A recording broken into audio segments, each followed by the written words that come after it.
Hello, everyone. How are you? Well, it's great to be here.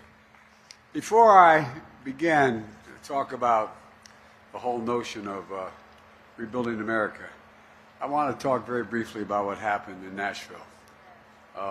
We know the names of the victims. We've seen the initial footage of the attack. 3 children dead, all just 9 years old, including the daughter of the pastor. 3 members of the staff, school custodian, substitute teacher, and the head of school. I spoke with one of the, actually it was the governor's wife. The governor, he was telling me his wife was about to have dinner that night with her. There's still more to learn about what happened, but there's plenty we do know.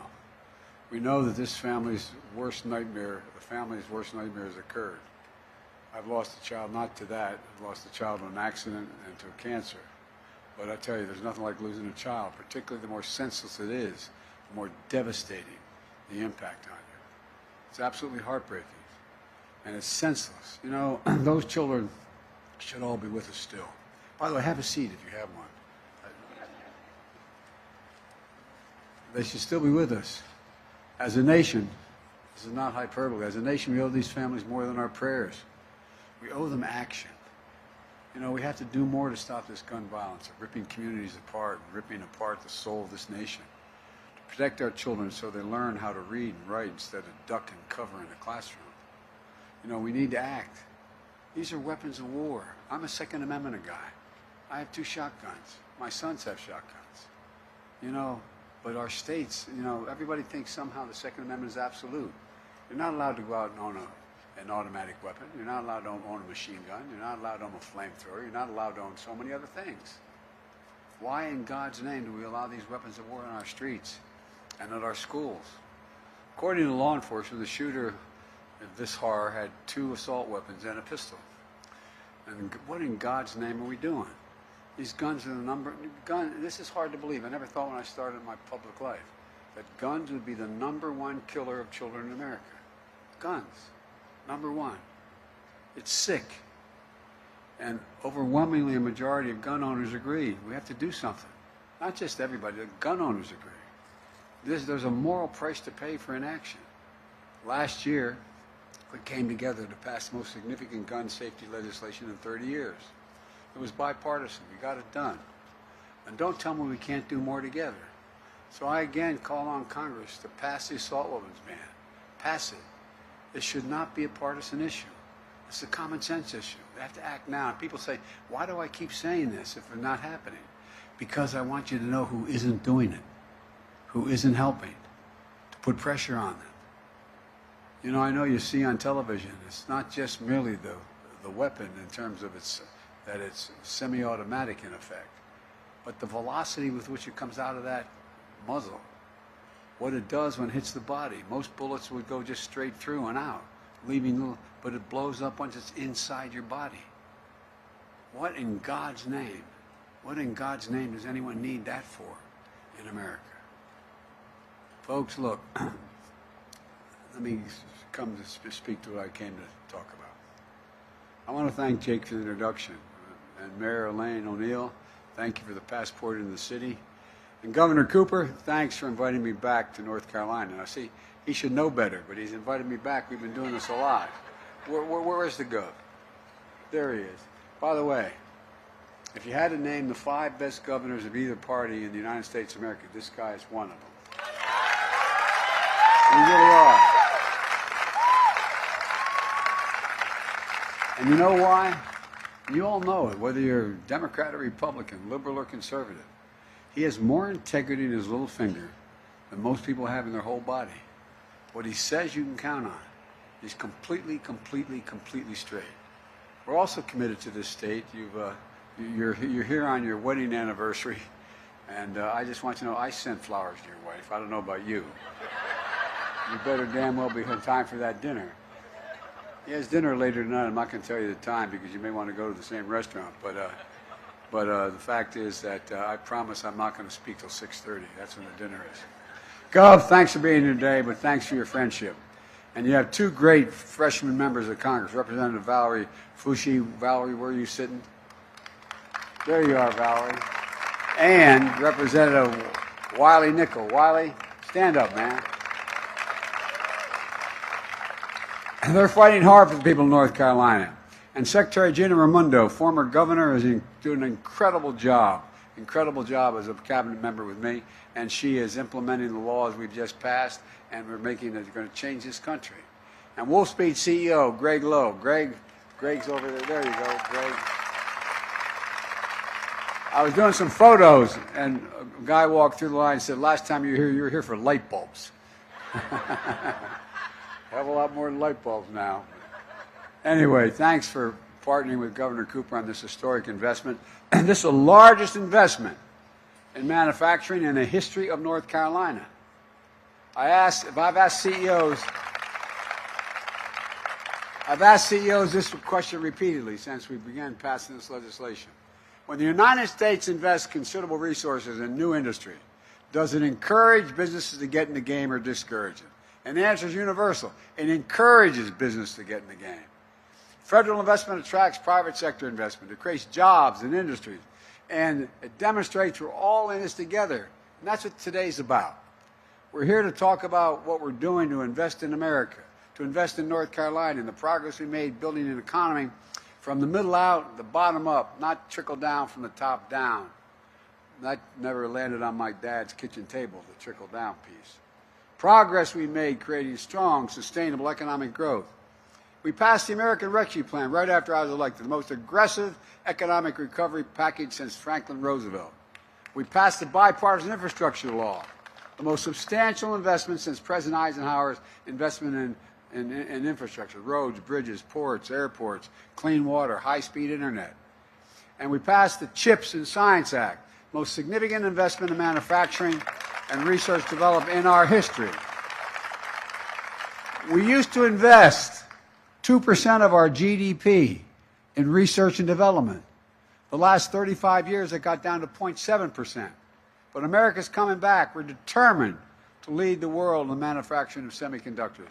We invented semiconductors in the United States of America. The Inflation Reduction Act is the most transformational investment in our climate ever, anywhere in the world. Put it all together, it's a plan to invest in America, invest in Americans, give them opportunity, invest in ourselves, and it's working. Here's what it looks like across the country. A record 12.4 million new jobs, including 800,000 manufacturing jobs. That means we recovered every single job lost in the pandemic and created 3 million more. Instead of exporting jobs, like to get cheaper labor costs, like I come from the corporate capital of the world, Delaware. More corporations are incorporated in Delaware than every other state in the Union combined. About 30 years ago, under Democrat and Republican administrations, corporate America decided to go where the jobs are the cheapest. And guess what? America lost its edge in manufacturing, lost its edge across the board. And we did that for decades. Now we're creating jobs. We're exporting jobs no longer. American products are being made here. We're growing the economy. And today I announced that since I took office, we've attracted, catch this, we've attracted $435 billion in private investment in American manufacturing. We announced over 23,000 infrastructure jobs so far, projects so far, not jobs, projects, and thousands of American communities across the country. And in the process, we're strengthening our supply chain. Right here in America, here in North Carolina, we're making chips that go into electric vehicles. These vehicles are powered by batteries and critical minerals that you're making here in North Carolina. We're making electric vehicles here in North Carolina. That's what invest means when we say invest in America. Before the pandemic, supply chain wasn't something most Americans thought about. And when you say the supply chain, you look at each other with a blank stare. Well, guess what? Everybody knows what the supply chain is because today, after delays in parts and products, folks experience, everyone knows. That's why it's so important. You have to have access to them.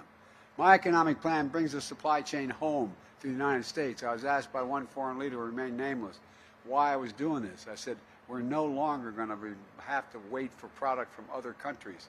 You're going to have access to what we do, but we're going to have the supply chain start in America, building a clean energy future made in America.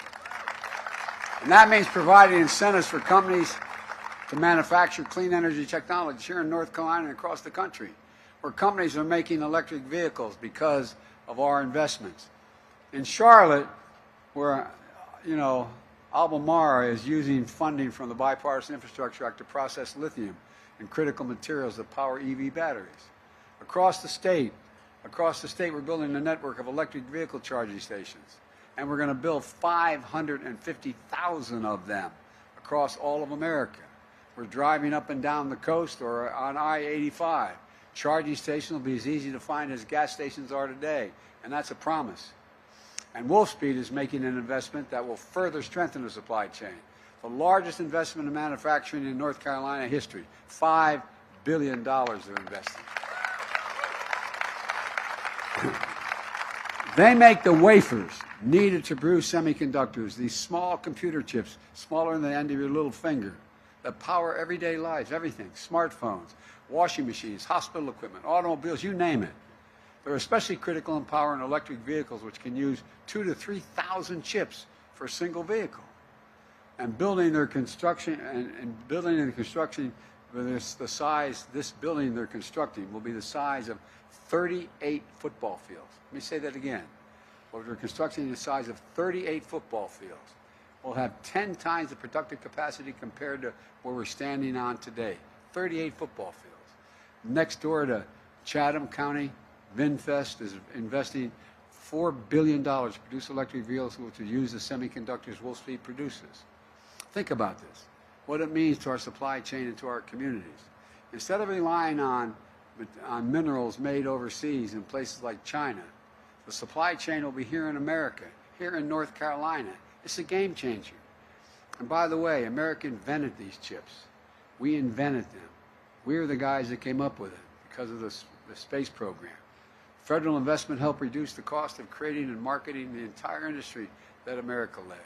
As a result, over 30 years ago, America had 40% of the global chip production. And then we got fat and happy. Something happened. American manufacturing, the backbone of our economy, got hollowed out. Companies began moving, as I said, jobs overseas instead of products overseas. As a result, today we're down to producing around 10% of the world's chips, despite leading the world in research and design of new chip technology. Why does this matter? Well, we saw it during the pandemic. When the global economy came to a halt, overseas factories that make these chips shut down, driving up costs for families. In fact, 1/3 of the core inflation rate in 2021 was because of the price of automobiles. They couldn't get enough computer chips, so they started to shut down the lines. Fewer cars were made. Workers on the shop floor were laid off. Prices went up because the cars were in short supply. Now we're turning things around in a big way. Folks, where is it written? Where is it written that says that America can't lead the world in manufacturing again? Where the hell is that written? I don't know that. No, I'm serious. Think about it. Think about it. All over the country, semiconductor companies are investing hundreds of billions of dollars in record amount of money to bring chip production back home in Ohio, New York, Arizona. Not just here. We're bringing the key parts of the supply chain back to America. Companies in every part of the country are expanding factories and building new ones, creating tens of thousands of new, good-paying jobs, which don't need a four-year degree. Don't need a four-year degree. Folks, when I say every job in America should be a good job, including a fair and fair choice to join a union, I mean it. Every venture manufacturing electric vehicles, batteries, would be made stronger by collective bargaining relationships with unions. Look, we're working to ensure clean energy manufacturing future is also supports the American working family and good union jobs. And by the way, everybody thinks you want to be an electrician, you show up and you say, I want to be an electrician. You go to a 4 or 5 year apprenticeship. It's like going back to school. You don't get the pay until you are qualified fully. It takes 4 to 5 years of training. That's why they're the best workers in the world. I asked the South Korean chip manufacturing company why they're moving billions of dollars to the United States to build factories here. He said, because, I swear to God, he said, because you have the best workers in the world and the safest place in the world to build them. Listen, I know many of you here in North Carolina and many of you watching at home, like the folks I grew up with in Scranton, Pennsylvania, and Claymont, Delaware. You feel left out, left behind in an economy that's rapidly changing. I get it. But hear me. We will leave no one behind in this new adventures. We're going to make sure all American workers, with college degrees or without college degrees, are prepared to compete with anyone else in the world. We're working with companies and community colleges, technical schools, union-led registered apprentice and training program to make that happen. In fact, Wolfspeed is partnering with North Carolina Community College and North Carolina A&T, an HBCU that produces more black engineers than anywhere in the country to train workers and build that pipeline to fill the jobs we're creating. In partnerships with HBCUs like North Carolina A&T, North Carolina Central University here in Durham, the community colleges across the state, they're going to receive $60 million in the American Rescue Plan funding to create new pipelines for good-paying jobs in biotech, manufacturing, cybersecurity, and shipbuilding. The top private sector companies have committed to hire at least 3,000 North Carolinians from a new clean job training pipeline funded by the American Rescue Plan. Wolfspeed investment alone is going to lead to 1,800 North Carolina jobs, the vast majority of which won't require a college degree. And guess what? The average pay for those non-college graduates will be $80,000 a year. That's almost double the average annual wage at Chatham County and where the new plant's going to be built. It's not just clean energy manufacturing. Next door in Pittsburgh, the town getting $18 million to keep contaminants out of their drinking water. Northeastern North Carolina, Alligator River Bridge, connecting I-95 and the Outer Banks, will be replaced with a modern bridge so folks headed to the beach don't face the frustrating delays and detours. Talk to one of the 700,000 North Carolinian families who are able to afford high-speed internet because of our infrastructure law. We put it in and it's available. No more having to pull up to a parking lot outside of McDonald's to have to turn on the internet so your kid can do their homework when they're doing it online. And by the way, just yesterday, North Carolina, because of your governor and state legislature, became the 40th state to expand Medicaid under the Affordable Care Act. The fourth since I took office, including funding for the American Rescue Plan. 600,000 North Carolinians are about to qualify for high-quality health care, actually can afford it now for the first time in their lives. So thank you, Gov. It's a gigantic deal. It really is. It's a big deal. Folks, this matters. And thanks to Governor Cooper's leadership putting these federal dollars to work, people are starting to feel the effects of in their everyday lives. And these investments, what they mean now. By the way, one thing that's not part of the infrastructure bill, but it's sort of health infrastructure. We finally, after years and years, are able to take on Big Pharma. Any of you who know anybody who has type 1 diabetes or type 2 diabetes, raise your hand if you know anybody. Well, guess what? You've been paying $400 to $500 a vial for that insulin you need to stay alive. Well, guess what? Now they cannot charge you more than $35. $35. Because it costs them only $10 to make. And folks, that's not all. You know, a lot of people, particularly those on Medicare, they have health care bills that are insurance bills for their insurance that is incredibly high. So for drugs, so for example, you have a serious cancer problem. You can be paying $13,000, $14,000 a year. Under the new law, no one's going to have to pay more than $2,000 a year for their health care, period. And guess what? In the process, I'm cutting the federal budget $168 billion. You know why? Because Medicare doesn't have to pay out those exorbitant, undeserved fees. They'll pay out what it's worth. So, folks, this not only helps patients, but it helps the economy. All these investments mean that now, if you grow up in North Carolina, you go to school in North Carolina, you can stay in North Carolina, and with a good job, and you can raise a family. And how many of you before had in small towns in North Carolina, someone goes out, gets a decent education, and the son or daughter comes in, Mom, I can't stay here. There's no jobs for me. I got to leave. Well, you're going to be able to stay. You're going to be able to stay. And none of this is happening by accident. It's not just happening in North Carolina. It's all part of my agenda to invest in America, American jobs, American innovation, pride in our country, dignity for workers and their families. But unfortunately, extreme MAGA Republicans, not all, but extreme MAGA Republicans are threatening to undo all this progress. They're putting our economy in jeopardy by threatening to refuse to pay America's bills. Not the ones, I cut the deficit by $1.7 trillion in 2 years. But guess what? They're talking about not paying our debt, which has accumulated over 200 years. All this, when you hear these trillion-dollar numbers, that's 200 years of debt accumulated. 200 years. They want to repeal the Inflation Reduction Act, which means they want to cut the investments in clean energy manufacturing and encourage companies to expand and create jobs instead of create jobs here. They want to cede our clean energy future to China to make us dependent on overseas supplies and supply chains, export jobs overseas, and weaken our energy security. MAGA Republicans in Congress all don't want to gut the CHIPS and Science Act, stripping our investments in the next generation of science and technology like biomanufacturing, quantum computing, and molecular electronics. Look, folks, it would mean ceding the future of innovation and technology to China. I've got news for you, and for MAGA Republicans in Congress, not on my watch.